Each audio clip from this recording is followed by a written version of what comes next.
All right. Well, do you think we should begin, Rupert? I think so, yes. Great. Well, look, welcome everybody. This is the first in a series of talks that we'll be giving about recent developments in DIFC law. And I should say at the outset that the session is being recorded. We're going to try to take some questions at the end of this. When we do, we'll ask those who wish to ask some questions to turn on their cameras and their microphones, and also to raise their hand. There ought to be a button that you can do that digitally. If you can't find that, you can wave furiously at us and we'll try to spot you, but whichever approach you prefer will be fine. I think we're all learning how to use this platform, so we may have to see how that goes. But as I say, this is the first of a series of 5 seminars that Rupert and I will be hosting over the next couple of months, and we're delighted to see so many people here today, and we hope that you can join us for as many of them as you can. Rupert and I will feature in all of them. Many of you will know both of us, but a very brief introduction for those who don't. I'm Tom Montague-Smith. I'm a barrister from 24 Old Buildings, and I've been working in the DIFC since it was established, really. I was one of the 2 draftsmen of the DIFC court rules, and I can see that the other draftsman, Michael Black's also in the audience, and no doubt he'll have some questions for us or even corrections later. The majority of my work is in Dubai, whether it's in the DIFC court or in arbitration, both inside and outside the DIFC. I've appeared in a number of the leading cases on a number of issues, particularly procedural ones, whether it's jurisdiction, conduit enforcement, or everything that comes in between. Many of you will also know Rupert Reed, QC, practicing from Searle Court Chambers in London. He's also been practicing in the court since its real beginnings. And a very significant part of his practice is also in the UA, and particularly in the DIFC court. And he has also appeared in many of the DIFC's leading cases on a range of diverse issues, including issues like jurisdiction, which we'll be discussing today, and a wide range of other procedural disputes. And I think he'll be touching on some of those cases in the course of today's seminar. And actually, given the extent to which we both practice here, it's slightly surprising that we haven't been against each other more often. In fact, I think we've been together on cases as often as we've been against each other. It has happened, but relatively rarely. The occasion for these talks is the publication of our new book on the subject of DIFC court procedure. And at Rupert's invitation, and it's all his idea, we have together edited a new work on DIFC law and procedure, and it's due to be published at the end of May. And we've had help from a number of very distinguished contributors, one of whom is here today, James Wheel, and I will introduce him in a moment. But the first thing I should say is that the DIFC court has been gracious enough to endorse that book, and you'll see when you open it that the Chief Justice and also Sir Richard Field have provided very generous forwards, and we thank them for that. And we also thank the Deputy Registrar in particular, Noel Kirk, and the whole of her team, really, who've worked really hard to help bring that about. The book aims to do 2 things. But first of all, it provides an expanded and updated commentary on the rules. So rather like the White Book in London, it's going to provide detailed commentary within the text of the rules on the way in which the courts have applied them. And we hope that it will become a useful or indeed indispensable tool when dealing with procedural issues and going to court. The other thing that we have done is we provide an extensive commentary on various aspects of DIFC law and practice. Now, the initial intention was really to provide a fairly light commentary only on recent developments. But when you come to explain those developments, you often have to place them in context, and so you need to explain what came before. And so while the initial intention was really just an update, it's developed into something more comprehensive by way of commentary on the DIFC law. The emphasis remains on the procedural aspects of the law, jurisdiction, arbitration, and court procedure specifically, but we do have a lengthy section in there on substantive law. So in anticipation of that publication, we decided to roll out a series of talks. We felt that you might have had quite enough of talking about and thinking about the coronavirus and in particular force majeure. I don't mean to be rude about force majeure seminars, by the way. I'm giving one myself in a couple of weeks, but life goes on. The courts are open, and we're all carrying on participating in hearings despite the current circumstances. So, in an effort to simulate normality, we bring you our perspective on what's been going on in the DIFC law recently. And the commentary is divided into a number of sections. The first of those is the ever relevant, ever developing question of jurisdiction. When will the DIFC court take jurisdiction over a claim? And we are today looking at the DIFC court's own approach to jurisdiction. So most of you will be aware of the infamous Joint Judicial Committee, which can decide how the DIFC court and Dubai courts divide up jurisdiction. But that's going to be the subject of the next talk, which will be the same time next week on Tuesday. And I'll tell you a little bit about that. But joining us today to talk about this topic and to introduce it for us is James Wheel, who is the author of the chapter in the forthcoming book.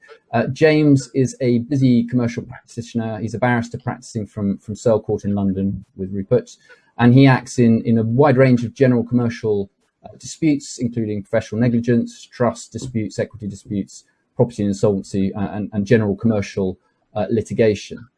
His practice is split between England and the DIFC, but he has significant experience in the DIFC courts, and he's appeared there on numerous occasions, either led by Silks and also on his own account, in cases like National Bank of Kuwait and SBM Bank Mauritius, which you will hear a little bit about later. It's a substantial fraud claim, which I believe is still going through the DIFC courts at the moment. It's said by the guides that James has no fear. That may be ominous.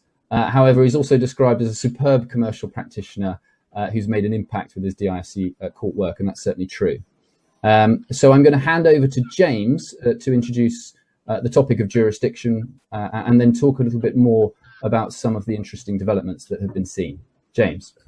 Many thanks for the introduction, Tom. And I should confess that having been deprived of access to the barbers as a result of the lockdown for several weeks, this is my first public appearance since my wife insisted on cutting my hair on Sunday. So I apologise if I appear slightly dishevelled.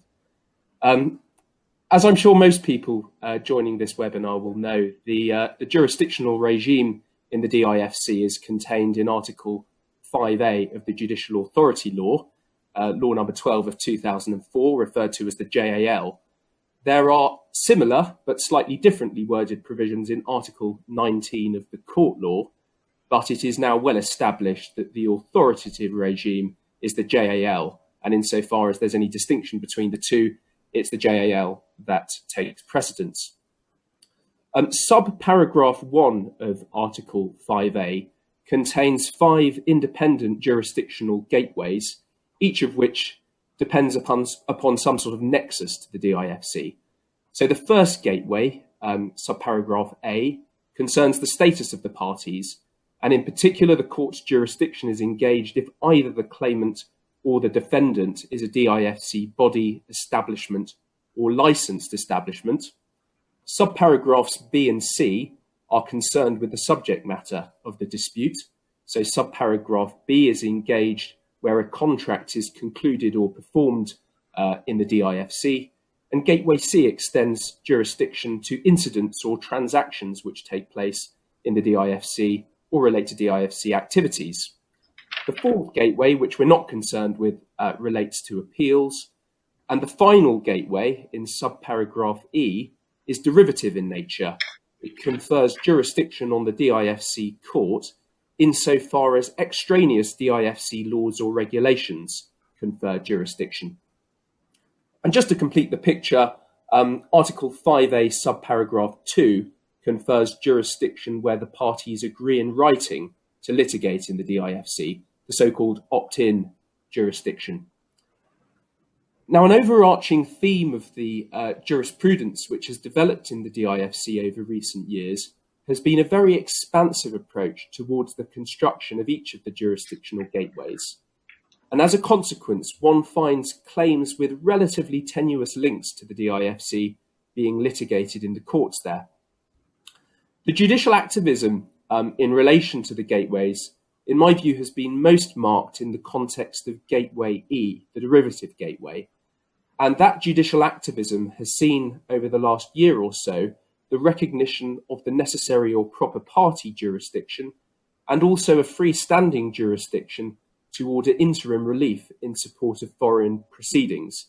And in my view, those are two of the most significant developments in the last year or so, and developments which I want to focus on, but I'll come to them a bit later on, because the first recent case, which is of interest, concerns the first gateway, Gateway A, and that was the decision of the Court of Appeal in Larmag Holdings and First Abu Dhabi Bank, a case in which Rupert acted.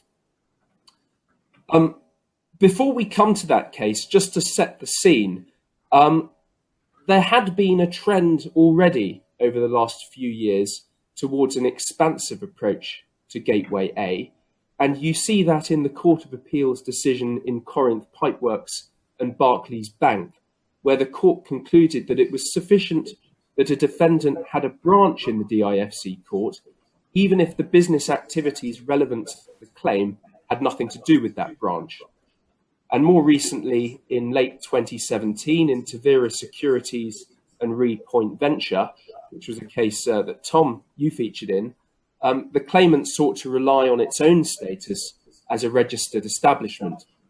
But controversially, it only acquired that status after the events giving rise to the claim. And it was argued by the defendant that the claimant had somewhat cynically changed its status to become a registered establishment merely for the purpose of enabling the court to exercise jurisdiction over the defendant.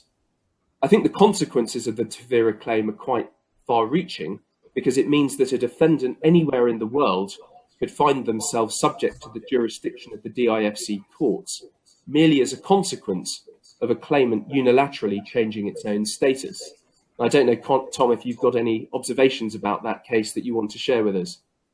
Well, as James says, I mean, that was a case where not only, so in Corinth, it was the defendant, which was an establishment, and in Tavira, it was the claimant. And it had already been established in subsequent parts of the Corinth litigation that claimants could be clothed or cloaked with the jurisdiction of the court. So anyone they sue could be brought into the DIFC court. And that, I think, is a unusual or slightly alien concept for common lawyers in the first place, at least in the modern common law world.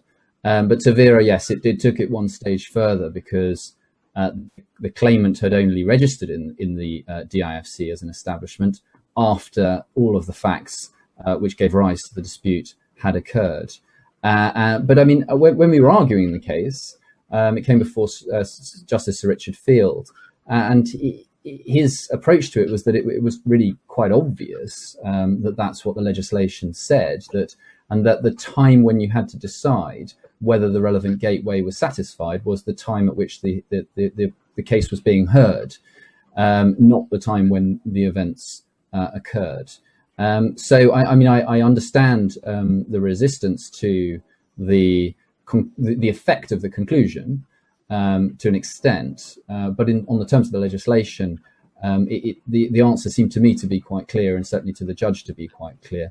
And the other thing was that the arguments about this could be abused and so forth. I mean, really, part of the response to that, it seems to me, is it's not really for the court to figure out whether or not any particular individual company is appropriate for registration. And there are other cases, I think, however, where the court has taken the view that a particular registered entity which isn't trading doesn't yet fall within. So there's scope for argument there in any event. But on the facts of that particular case, none of that really arose, because there was no evidence that this had been a deliberate plan just to bring the claim into the DIFC court. And in fact, if anything, the evidence showed the opposite. So to me, the case is, I understand the controversy to an extent, but I'm not sure I agree with those who think that it's gone the wrong way. I don't know, Rupert, I think you've got a view on this. Yeah, well, I mean, there's a carve-out, isn't there, for extreme forum shopping. It seems to be quite hard for the court to determine whether there is extreme forum shopping. The implication was that there wouldn't be jurisdiction if the court found that the jurisdiction was being used abusively. And as you say, on the facts of Tavira, it didn't seem that they were abusive, because there had been some intention all along to register the company in the DIFC. But it does seem to me pretty difficult, and it does seem to me absolutely open and ripe for abuse. That's certainly a case which I've had significant misgivings about. But as you say, Justice Field took the view that it was pretty obvious as a matter of statutory construction. Thanks. So the backdrop to the recent LARMAG decision was one in which the judicial trend was already leaning heavily towards an expansive approach to the first gateway. The particular issue that arose in LARMAG concerned what exactly it means to be registered or authorised in the DIFC. And in that case, the claimant sought injunctive relief in the DIFC courts to restrain the defendants from dealing with certain bonds held by the First Abu Dhabi Bank. But the bank was neither regulated nor registered in the DIFC. Instead, it was merely included on a list of recognised members by the DFSA. But all that means is that it wouldn't have fallen foul of the DFSA prohibitions. It didn't constitute it as a regulated or registered entity, but Justice Sir Richard Field nevertheless concluded that that was sufficient, and his decision was very recently upheld by the Court of Appeal. But rather than hear from me, you may as well hear from Rupert, who acted in that case, for his insights. I speak with some diffidence because I know that Michael, Keith and Nick may be participating. We all know the problem, which is that fraud victims throughout the world are quite keen to use the DIFC court if they can to freeze assets being held in Dubai and onshore UAE banks, and also to get asset disclosure orders in respect of those banks where they think that those banks may be holding the proceeds of fraud. Now, it seemed fairly clear to us that there are a number of regulatory regimes under DIFC law. Essentially, under Part 3 of the regulatory law, there's authorization by license, which is heavy touch regulation. There's registration of certain entities. And there's indeed a recognition regime, which James just mentioned, which appears in the DFSA rule book. And it seemed to us, therefore, that when Article 2 of the JEL, for the purpose of the party jurisdiction, that's under A, defined licensed DIFC establishments and did so in terms of entities licensed, registered and authorized, it was precisely tracking the various different regulatory regimes under DIFC law, and by implication, therefore, was leaving out entities that were recognized by the DFSA. The court and Justice Field took the different view and found that authorized and registered had a broad meaning. If they were permitted, but impliedly by some exemption from a statutory prohibition, they were in a general sense authorized. And indeed, he was encouraged in that view by submissions to the effect that one could take the autonomous sense of the word authorized. One could take it almost entirely out of its context. The vehicle, the mechanism by which he did that was that curious paragraph in the Kharafi judgment of the Court of Appeal back in 2011, which suggests that Arabic, which is the authentic language of the JL, may not lend itself to as precise facility of expression as English. So once you take the approach that Arabic isn't especially precise, you essentially, and you require yourself not to take a literalist construction, then you can take a broad view. And that's how the court got to this broad view that authorized can be construed broadly to mean any form of permission, essentially, whether by authorization, license, registration, or indeed recognition. So essentially, the court is using the fact that the JL is originally Arabic to take a very broad view to expanding the various party definitions that are used in establishing party jurisdiction. Clearly very important because UAE banks that want to trade on NASDAQ, and they need to trade on NASDAQ in order to trade EMAR, ADCB, Arabtech, DIB, a whole number of very well-known UAE stock, they need to be recognized by the DFSA. And in so doing, they potentially engage DIFC court party jurisdiction. So a very significant decision. Thank you, Rupert. Yeah, and I think a decision that also indicates perhaps the direction of travel to some extent. What some people might have detected more of a reticence lately amongst the DIFC judges, not to push the boundaries of the jurisdiction, but this one seems to just follow in the footsteps of cases like Corinth, cases like Tavira, and really show no judicial fear about moving out the boundaries of that jurisdiction.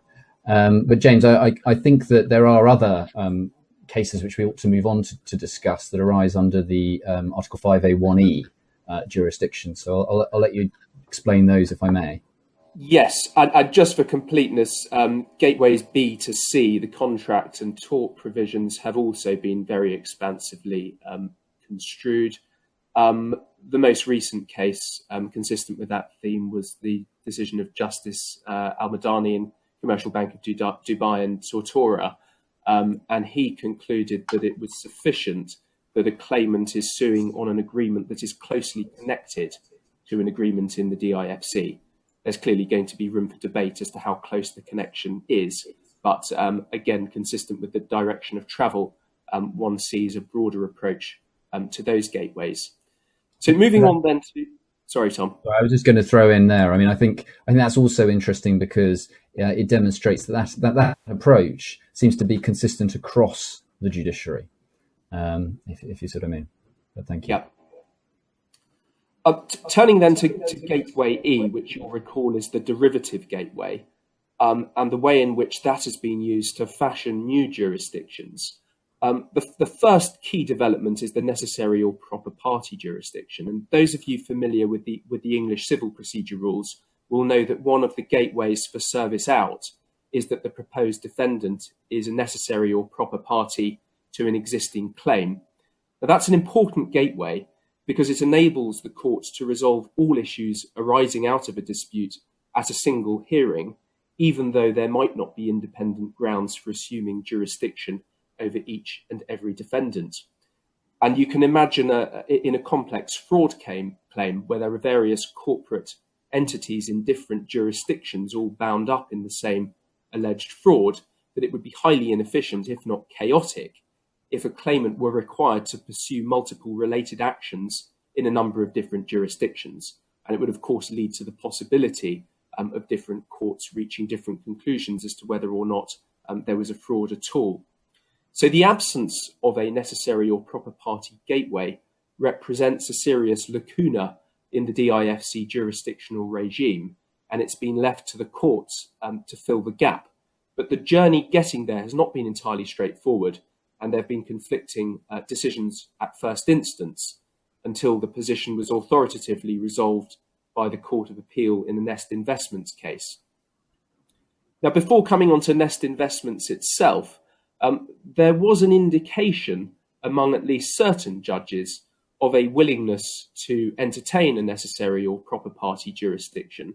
And in one case, Orion Holdings and Privat Bank, a case in which Rupert and I acted, the liquidator of two DIFC registered companies was seeking to set aside some pledge agreements which were entered into with a Swiss bank. And the only means by which the court could get jurisdiction over the Swiss bank was insofar as it was persuaded that it was a necessary or proper party. And Justice Al-Sawali was so persuaded, although unfortunately he didn't fully develop his reasons in the judgment, and therefore it didn't really advance the debate. But turning then to Nest Investments itself, in very brief summary, the claimants were minority shareholders in the Lebanese Canadian bank. That bank suffered very serious losses between 2007 and 2010 before going into liquidation in 2011. And the claimants argued that the auditor, Deloitte in Lebanon, had not only negligently but had fraudulently produced audits which precluded the claimants from knowing what the true position was, and therefore precluded the claimant from intervening in the management of the bank, which would thereby have avoided the catastrophic losses that they suffered. Now, the relevant audit was carried out by Deloitte Lebanon by a Mr. El Fadl, who was also the general partner of Deloitte Middle East, which was a DIFC registered entity. So the claimant had a solid jurisdictional claim against DIFC entity, the Deloitte Middle East outfit, but the difficulty was in getting Mr. El Fadl and through him Deloitte Lebanon joined as a party. In the absence of an express jurisdictional gateway, the claimant argued that jurisdiction could be established through a combination of Gateway E and Rule 20.7 of the rules of the DIFC, the RDC. And that's the rule that allows a court to join a party to proceedings. And so the claimant's argument essentially gave rise to two fundamental questions. The first is whether the rules of the DIFC are themselves capable in principle of conferring jurisdiction on the court where jurisdiction wouldn't otherwise exist. And if so, is the wording of Rule 20.7 sufficiently clear?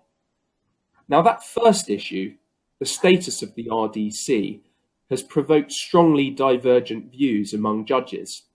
There's an unreported extemporary judgment of Sir David Steele in the CMOC sales and marketing case, where he seemed to suggest that it was not even arguable that the RDC could confer freestanding jurisdiction over a defendant, in that case for the purpose of obtaining injunctive relief. Now, the CMOC case wasn't cited at first instance in Nest Investments, but Justice Giles essentially reached the same conclusion. He held that the rules of the DIFC court were purely procedural in nature and were not intended to trump or add to the JAL. But as a belt and braces, he concluded that in any event, Rule 20.7 wasn't sufficiently clear to confer jurisdiction over Mr. El Fadl and Deloitte Lebanon in any event.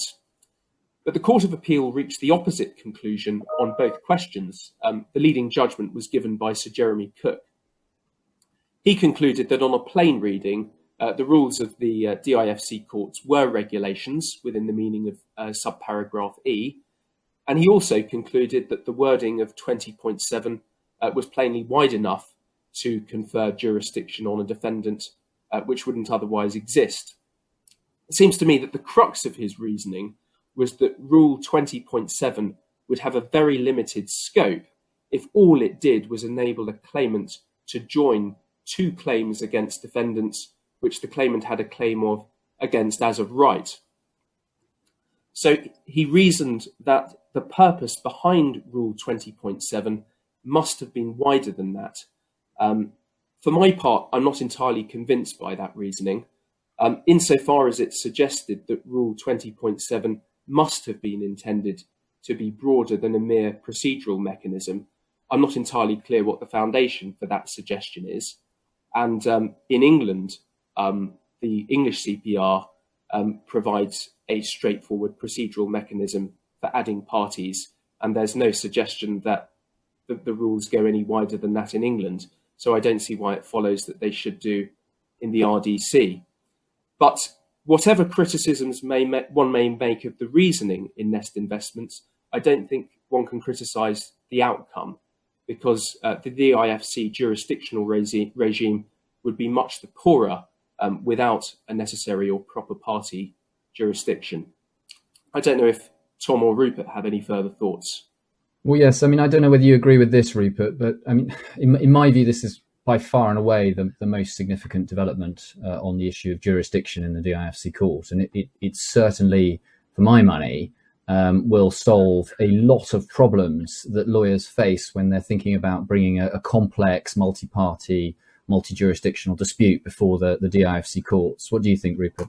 Well, I agree entirely. I mean, it seems to me there's a certain amount of continuity already, because there were a number of existing decisions before Nest where clearly the DIFC court was disregarding opt-outs by foreign jurisdiction provisions on the basis that to give effect to them would fragment the proceedings. So that's essentially a Donoghue and Armco jurisdiction.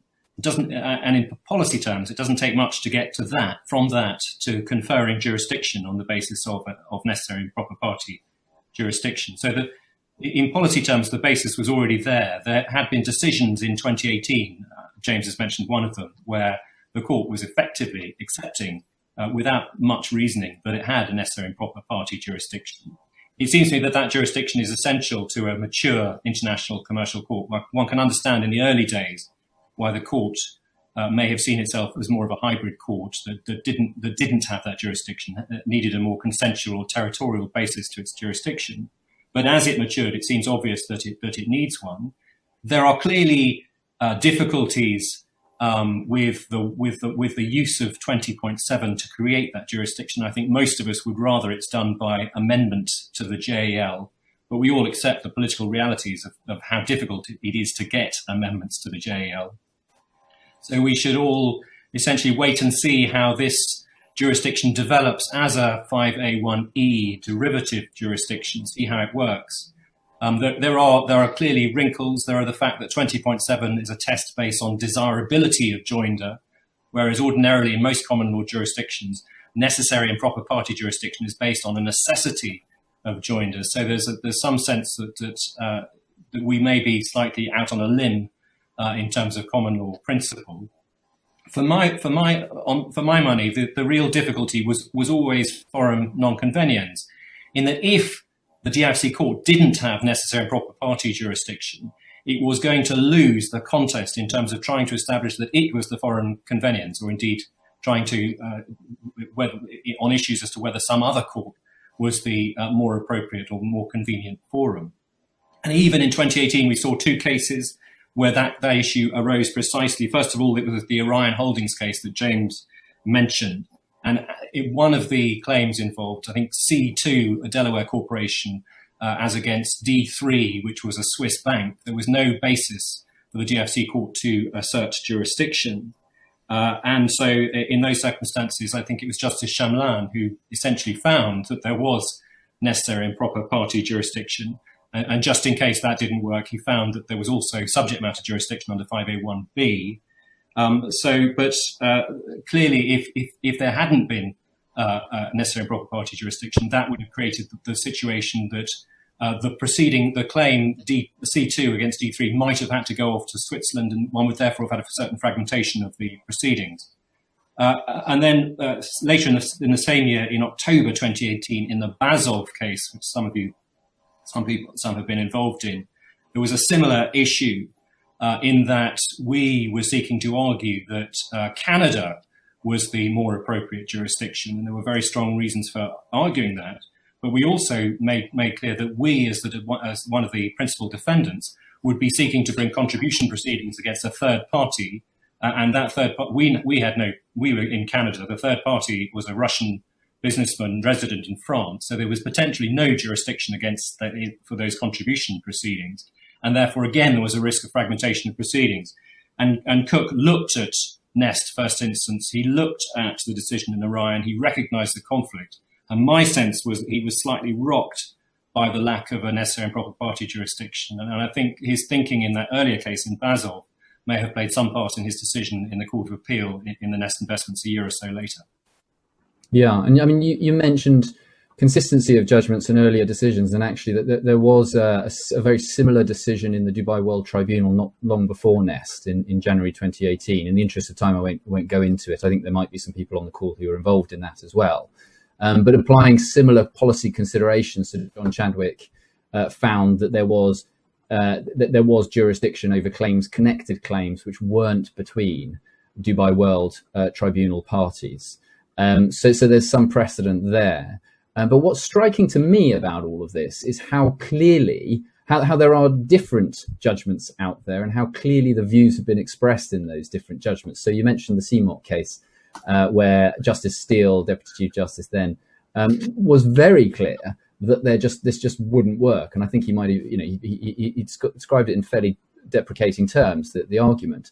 And in Nest, of course, Justice Giles issued a pretty clear first instance judgment, which and then in the Court of Appeal, Sir Jeremy Cook's judgment was very firm. This must exist, and it was consistent with what had been said in the Dubai World Tribunal, really.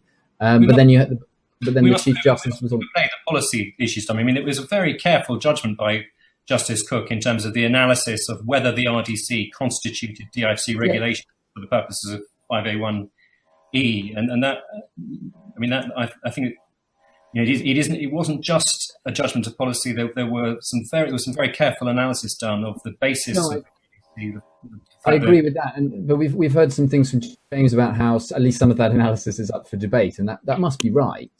But nevertheless, you've got quite a strong conclusion that this exists, and as I say, I mean, it's consistent with the strength of feeling really that I detected when I was in the Dubai World Tribunal hearing in the case that I was involved in.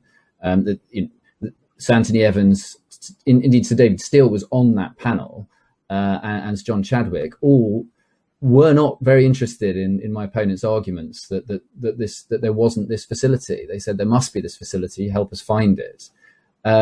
So yes, I accept Nest is expressed in slightly different terms, but I mean, I think the question in my mind is, given the strength of feeling in a sense in the opposite direction, do you think that this judgment might, and given in particular the Chief Justice expresses himself in completely equivocal terms, he agreed with Jeremy Cook's analysis ultimately, but expressed himself as having many doubts and being persuaded. Do you think this is a judgment which might be vulnerable in the future? Well, constitutionally, I mean, that's an interesting question, isn't it? Because there is now a binding Court of Appeal judgment. Any CFI judge is going to be bound by that decision of the Court of Appeal. Clearly, if the CFI judge could find that there is no such jurisdiction based on the RDC, the matter would then go back to the Court of Appeal. But it would be very unsatisfactory if the Court of Appeal, in the space of a couple of years, was giving contradictory opinions. So my hunch is that the Court of Appeal and the CFI will, for the time being, follow this. I rather think that Justice Steele is a bit of an outlier. I think it's that his reasoning in CMOC is relatively easy to engage with, and indeed we'll come to Wintercap. But when we've been arguing for Wintercap, we've usually on the basis of in having with an obligation of full and frank disclosure, we've had to refer to CMOC, and it doesn't seem to have given those judges who have endorsed the Wintercap jurisdiction too much of a pause for thought. So I'm not too concerned about the impact, the lingering impact of Steele's judgment in CMOC. No. And I think the policy reasons for maintaining a necessary and proper party jurisdiction are so strong that it's unlikely that this will be dismantled. Well, you mentioned the Wintercap case, and time is marching on, so I ought to hand back to James, because I think that's another one of the cases that he wanted to deal with. Yes, thanks, Tom. Those of you, again, familiar with English procedural law will know that the gateways for service out include claims for an injunction, which requires a defendant not to do or to do something in the jurisdiction, or a claim for interim relief in support of foreign proceedings. But there's no such express provision in Article 5A. So if you've identified a defendant or assets in the DIFC which are readily capable of forming the subject matter of an injunction, but you don't have a substantive claim brought in the DIFC against a defendant or the owner of those assets, then on its face, there's nothing in Article 5A to help you. But there's obviously a powerful policy argument in favour of such a jurisdiction, and in particular consistent with its reputation as an international dispute resolution centre. The DIFC should cooperate and should be seen to cooperate in supporting claims in other jurisdictions, particularly if, which it should, it expects those other jurisdictions to lend their support to the courts in the DIFC. But until recently, the approach in the DIFC courts had been rather negative to the notion of a freestanding jurisdiction in relation to claims for interim relief.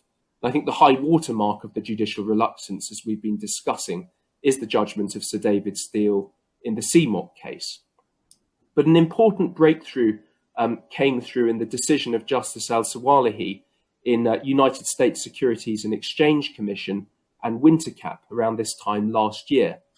Now, unfortunately, we only have the benefit of an order rather than a reasoned judgment, and so it's only a precedent in the very limited sense, but it is nevertheless an important development. The underlying claim was in relation to an alleged large-scale fraud, and it was brought by the US Securities Commission in the District Court of Massachusetts. And in that court, it sought an order, a freezing order, and it also, as part of its substantive claim, sought effectively a restitutionary claim against various defendants to require them to disgorge their ill-gotten gains. The relevant assets, though, included funds and equities held by a DIFC financial services provider and also funds held in an onshore Dubai bank account. Now, despite the absence of any claim in the DIFC, the court was persuaded that it had jurisdiction to grant the interim relief which was sought. And it appears from the final order that the court's reasoning was analogous to the Court of Appeal in Nest. Once again, the jurisdictional peg was Article 5A(1)(e), and it seems that the court was satisfied that there was a number of independent DIFC laws and regulations which conferred jurisdiction. And those included Article 32 of the DIFC court law, which confers broad powers to grant injunctive relief, and various rules in the interim relief provisions in Part 25 of the RDC, the clearest of which perhaps is Rule 25.24, which expressly provides for an interim remedy to be granted in relation to proceedings outside of the DIFC. Now, one wonders if the court may have been less enthusiastic about embracing a freestanding interim relief jurisdiction if the claimant had been a private party rather than a US authority. But I think, at least, that in light of the Court of Appeal's reasoning in Nest, the decision in Wintercap was correct and is likely to be followed in future, particularly bearing in mind the policy arguments in support of a freestanding interim relief jurisdiction. But I think in light of the conflicting first instance decisions, one can't yet say that the position is free from doubt. One of the conflicting decisions, in addition to CMOC, was a decision of Deputy Chief Justice Huang in the Diran Waterfront Properties case back in 2009. And in that case, he was considering the equivalent interim relief provisions in the DIFC arbitration law. And he concluded that if an arbitration was seated outside of the DIFC, then there was no jurisdiction to grant interim relief. And so by analogy, one might argue that that was a case against the freestanding jurisdiction recognised most recently in Wintercap. I don't know, Tom and Rupert, if you've got any further thoughts. Well, I mean, I agree. I think this is a really crucial development in the jurisprudence of the DIFC. I think it's obvious. It seems to me, as a matter of policy, stepping back from it, obviously desirable that the DIFC court should have powers to grant interim remedies in support of foreign proceedings and in support of non-DIFC arbitration.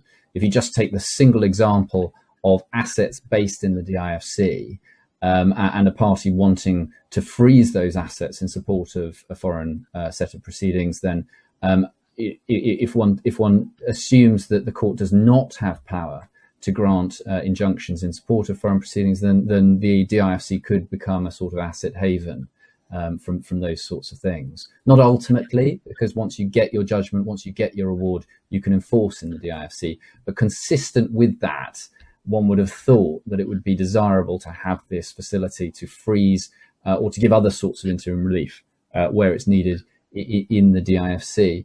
It seems to me that this is an area which is absolutely ripe for authoritative treatment by a judge in a lengthy and detailed judgment, preferably obviously at Court of Appeal level. But at the moment we have these fragments which are coming from, in particular, the order in Wintercap, which was pretty clear. You've mentioned some previous negative views from the judiciary, and DEAR, while it doesn't rule out remedies in support of foreign judgments, it does appear to be negative about the prospect of remedies in support of foreign arbitration or non-DIFC arbitration. But then we had the Brookfield case, for example, where Jeremy Cook said, if you could find jurisdiction, for example, because the defendant was registered in the DIFC, then in principle, the court could give those sorts of remedies. And then you end up having a rather arbitrary distinction between the circumstances where the court can and cannot provide assistance.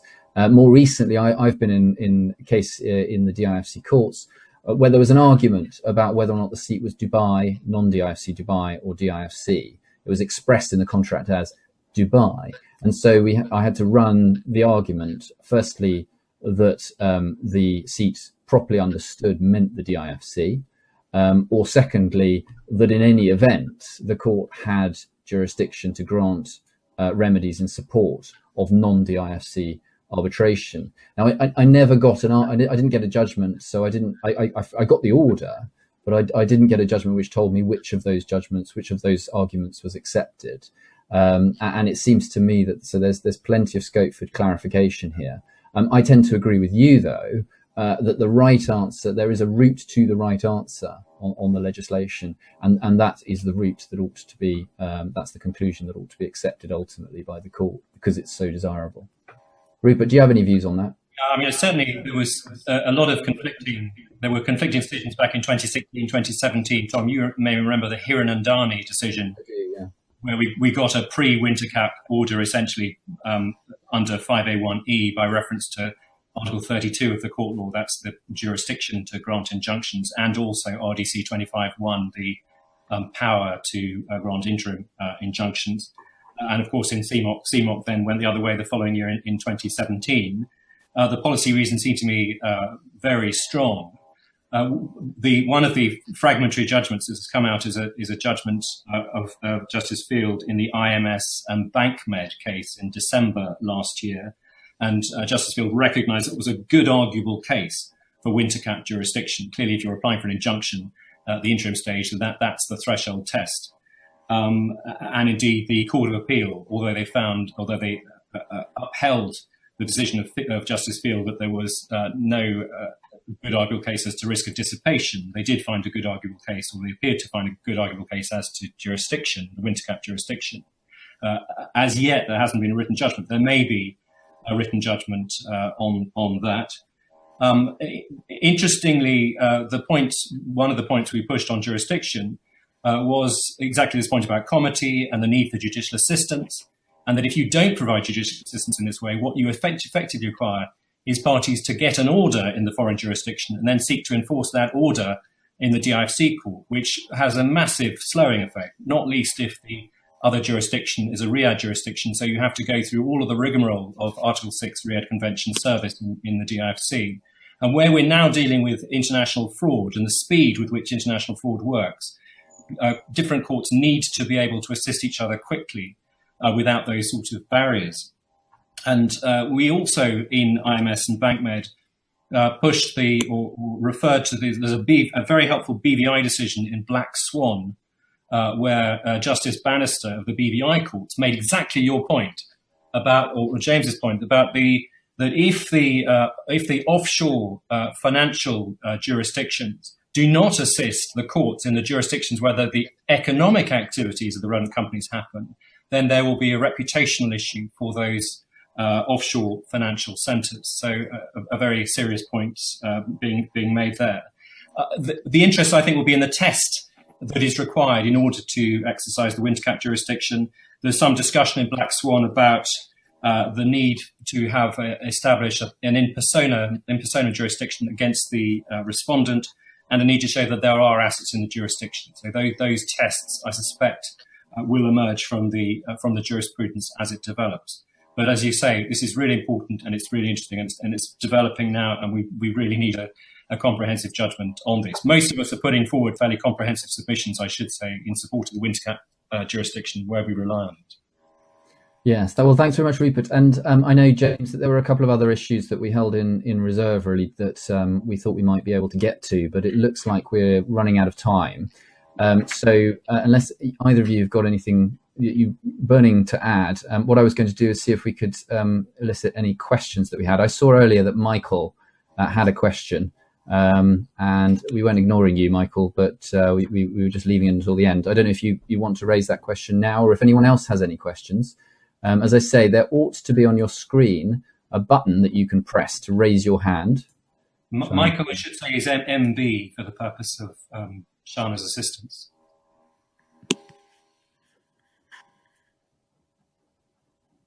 I don't know whether anyone's got any further questions or any questions at all. I mean, I'll ask a question then, Rupert, while we wait and see whether or not anyone else and this really is to both of you. I mean, in particular with the necessary and proper party test, do you perceive that this is going to create a risk of abuse? And I put it like this: we know from the Protivity and Almogil case that the court doesn't look at the merits of the claim before deciding whether it has jurisdiction. And the merits of the claim are, of course, a part in England of the jurisdiction test where the party needs to serve out of the jurisdiction. But that is not a feature of the DIFC system.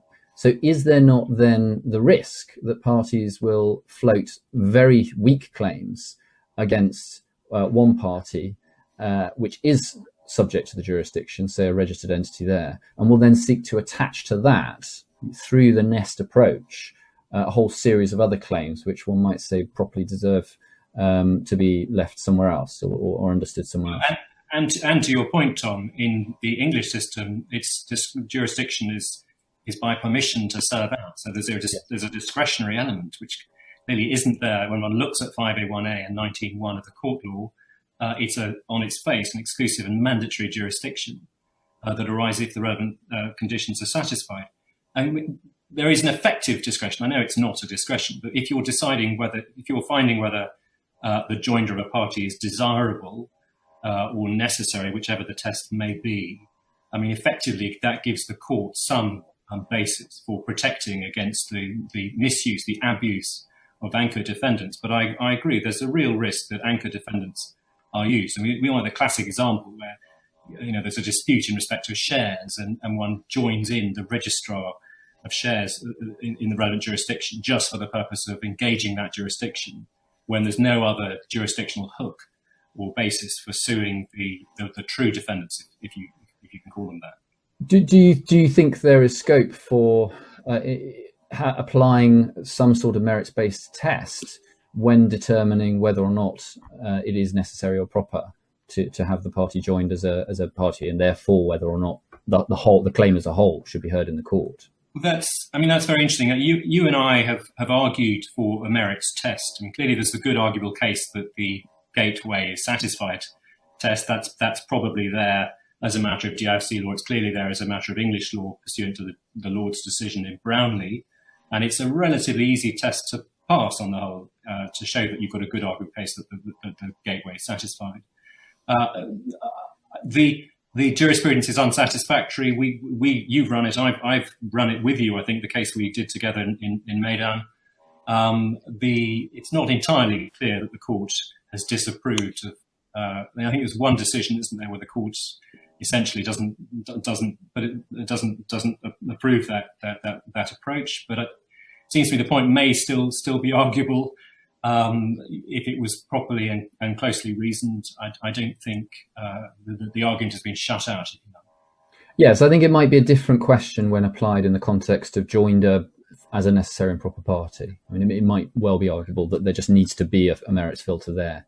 Otherwise, you throw the doors open to this abuse. But, all right, well, look, I'm not seeing any questions today, but we're coming close to the end of our session anyway. So I think unless Rupert or James, you wish to add anything further, I'll bring this one, our first attempt at one of these, to a close. If you have any feedback for us, if anything hasn't gone as well as it might have done at your end, in particular on the technology front, do by all means send us an email. If you can either send it to me direct or Rupert or to Shanna, who will have sent you out invitations. Then let us know what we can improve. Thank you very much, of course, to James for his very clear introduction to the issues and explanation of the recent developments. And thank you also, James, for your work on your chapter in the book. And hopefully everyone will agree with me that I think it reads really well. Now, I should say the next one of these will be at the same time next week, so next Tuesday. And in that session, we will be dealing with the recent developments in conduit enforcement, but in particular in the JJC, the Joint Judicial Committee. And there have been really significant changes in the way in which the JJC has approached the issues that have come before it. That is largely due, I think, to a change of personnel on the JJC. And we will be going through some of that next week, when we'll be joined by the author of the relevant section of the book on that issue, who is Harris Bohr, who I think is online today. But in the meantime, I hope everybody stays safe and well, and we will hope to see as many of you as possible again, or have you see us at least, next week, and next time bring some questions. Thanks very much, everybody.